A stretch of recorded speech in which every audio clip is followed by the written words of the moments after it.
تین ایسے گناہ جس سے قیامت کے دن اللہ رب العزت معاف نہیں فرمائے گا۔ دوستو، حضرت ابن عباس رضی اللہ تعالیٰ عنہ سے روایت ہے کہ حضور صلی اللہ علیہ وسلم نے تین لوگوں کا ذکر کیا، تین ایسے بڑے گناہوں کا چرچا کیا جس سے اللہ قیامت کے دن سخت نفرت کرے گا اور اس کے گناہوں کو معاف نہیں کرے گا۔ آج کی اس ویڈیو میں ہم بات کریں گے تین ایسے بڑے گناہوں کی جو انسان کی دنیا اور آخرت دونوں کو نقصان پہنچا سکتے ہیں۔ اس لیے ویڈیو کو آخر تک ضرور دیکھیے اور اس ویڈیو کو اپنے رشتہ داروں، اپنے دوستوں کے پاس ضرور شیئر کیجیے گا، کیونکہ یہ علم ہر مسلمان کے لیے ضروری ہے۔ دوستو، اسلام رحمت، انصاف اور انسانیت کا دین ہے۔ اللہ تعالیٰ اپنے بندوں سے بے حد محبت کرتا ہے اور توبہ کرنے والوں کو پسند کرتا ہے، لیکن ساتھ ہی اسلام ہمیں کچھ ایسے کاموں سے بچنے کی تاکید کرتا ہے جو انسان کو اللہ کی رحمت سے دور کر سکتے ہیں۔ آج کے دور میں بہت سے لوگ گناہوں کو ہلکا سمجھنے لگتے ہیں۔ کچھ لوگ جانکاری کی کمی کی وجہ سے اور کچھ لوگ دنیا کے فائدے میں ایسے کام کر بیٹھتے ہیں جس کے نتیجے بہت گمبھیر ہو سکتے ہیں۔ اس لیے ضروری ہے کہ ہم اپنے دین کو سمجھیں اور ان چیزوں سے بچیں جس سے اللہ ناراض ہوتا ہے۔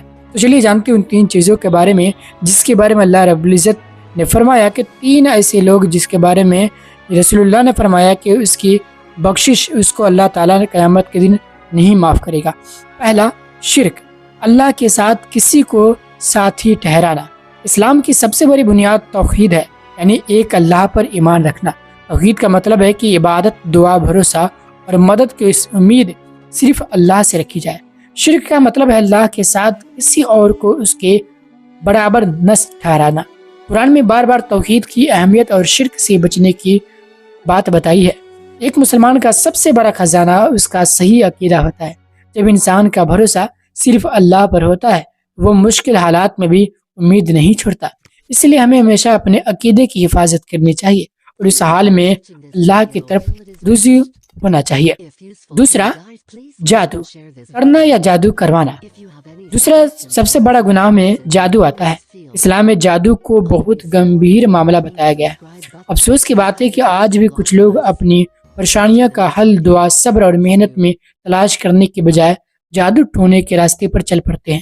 کوئی محبت پانے کے لیے، کوئی دشمنی نکالنے کے لیے اور کوئی دنیاوی فائدے کے لیے راستے اپناتے ہیں جو غلط ہے۔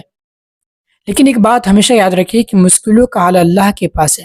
رزق دینے والا اللہ ہے، شفا دینے والا اللہ ہے، عزت دینے والا اللہ ہے، لیکن ہمیں ہر حال میں اللہ پر بھروسہ رکھنا چاہیے اور جادو کرنے اور کروانے سے دور رہنا چاہیے۔ نمبر 3، تیسرا، ایک انسان کا حق مارنا۔ اللہ رب العزت نے فرمایا ہے کہ انسان کے پاس یعنی ہر انسان پہ دو حقوق ہوتے ہیں، حقوق اللہ اور حقوق العباد۔ حقوق اللہ ہوتا ہے جسے اللہ کا حق، جیسے نماز نہ پڑھنا، روزہ نہ رکھنا، زکوٰۃ نہ دینا، یہ حقوق اللہ ہے۔ اور اللہ رب العزت اپنے بندوں پر اتنا مہربان ہے کہ ان گناہوں کو معاف کر سکتا ہے اللہ رب العزت چاہے تو۔ لیکن ایک ایسا گناہ ہے جسے ہم بندوں کا حق مارتے ہیں، ایک مسلمان کا حق مارنا، دوسرے مسلمان کا پیسہ رکھ لینا۔